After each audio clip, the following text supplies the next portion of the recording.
ములుగు జిల్లా ఏర్పాటు కోసం పోరాడిన వాళ్లం ఎందుకు రద్దు చేస్తామని మంత్రి సీతక్క ప్రశ్నించారు. బీఆర్ఎస్ హయాంలో నూతన జిల్లాల ఏర్పాటు అశాస్త్రీయంగా జరిగిందని చెప్పారు. పాలనా సౌలభ్యాన్ని పట్టించుకోకుండా, ప్రజల అభిప్రాయాలను తెలుసుకోకుండా అస్తవ్యస్తంగా జిల్లాల సరిహద్దులను నిర్ణయించారని ఆరోపించారు. ఒక మండలం మొత్తం ఒకే జిల్లాలో ఉండాలన్నది ప్రజల కోరికని చెప్పారు. ములుగు జిల్లాలో ఉండాల్సిన 5 గ్రామాలు భూపాలపల్లి జిల్లాలో ఉంటే ప్రజలకు పాలనా ఫలాలు ఎలా అందుతాయని నిలదీశారు. రెవెన్యూ, పోలీస్ సరిహద్దులు ఒకేలాగా ఉండాలని మంత్రి సీతక్క తెలిపారు. విషయంలో ఎంత గడిబడి ఉంది. ఎమ్మెల్యే ఎంపీకేమో ములుగు సైడ్ ఓట్లయితే ఎంపీపీ జడ్పీటీసీకేమో భూపాలపల్లికి వేస్తున్నారు.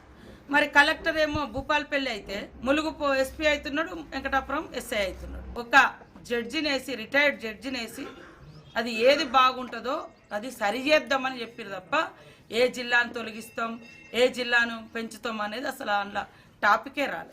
ఆ రోజు పోరాటంలో కానీ ఈరోజు అభివృద్ధిలో కానీ మేము అగ్రభాగాన ఉన్నాం. మేమందరం కూడా ఖచ్చితంగా కాంగ్రెస్ పార్టీ పరంగా, ప్రభుత్వంలో ఉన్న పార్టీ పరంగా ఖచ్చితంగా ములుగు జిల్లాను అభివృద్ధిలో అగ్రభాగాన ఉంచాలనేటువంటి సంకల్పంతో పనిచేస్తూ ఉన్నాం. దానికి తగ్గట్టుగా కూడా నిధులు వస్తూ ఉన్నాయి. సీఎం రేవంత్ రెడ్డి గారు, అదేవిధంగా మా డిప్యూటీ సీఎం బట్టి విక్రమార్క గారు కూడా ఎప్పటికప్పుడు నిధులు రిలీజ్ చేస్తున్నారు. అంటే